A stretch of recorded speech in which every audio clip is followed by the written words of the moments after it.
మా ఫ్రెండ్ వాళ్ళ భార్య 5 లక్షల కట్నం ఒక బైక్ తెచ్చిందట. నా బ్రతుకు 5 లక్షలు కాదు కదా, 5,000 కూడా దిక్కులేదు.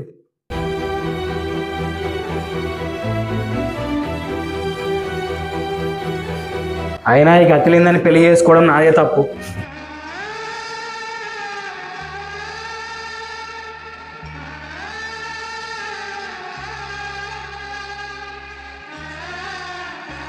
వేరేదాన్ని చేసుకున్న అయిపోవు. గౌరవయ్య అవులే, నీకున్న అలవాట్లకు అయిన వారు కూడా నీకు పిల్లనివ్వడానికి ముందుకు రాలేరా? అప్పట్లో కట్నం వద్దు పిల్ల దొరికితే చాలా అనుకున్నావు, మరి ఇప్పుడు ఏమైందిరా? అంతా మర్చిపోయినావా? నీ ఫ్రెండ్కు 5 లక్షల కట్నం పోసిరా అంటున్నావు. ఆ నారాయణకు ఒక్కతే బిడ్డరా, 5 లక్షలు కాదురా, 10 లక్షలు పోసినా తక్కువనే. పాపం మీ అత్తమ్మకు 3 ఆడపిల్లలరా, వాళ్ళు కూలి పని చేసుకుని వాళ్ళకు ఉన్నంతలో పెళ్లి చేసిర్రా. అందరి జీవితాలు ఒకే విధంగా ఉండవురా. అరే 5 లక్షల కట్నం తెచ్చిందైనా సరే నీకున్న అలవాట్లకు అది పెళ్ళైనా తెల్లారే దింకపోయేదిరా.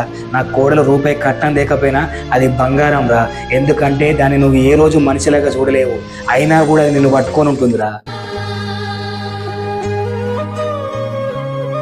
దయచేసి ఆడపిల్ల ఎంత కట్నం తెచ్చింది అనేది చూడకండి, నిన్ను నీ కుటుంబాన్ని ఎంత ప్రేమగా చూసుకుంటుందో చూడండి.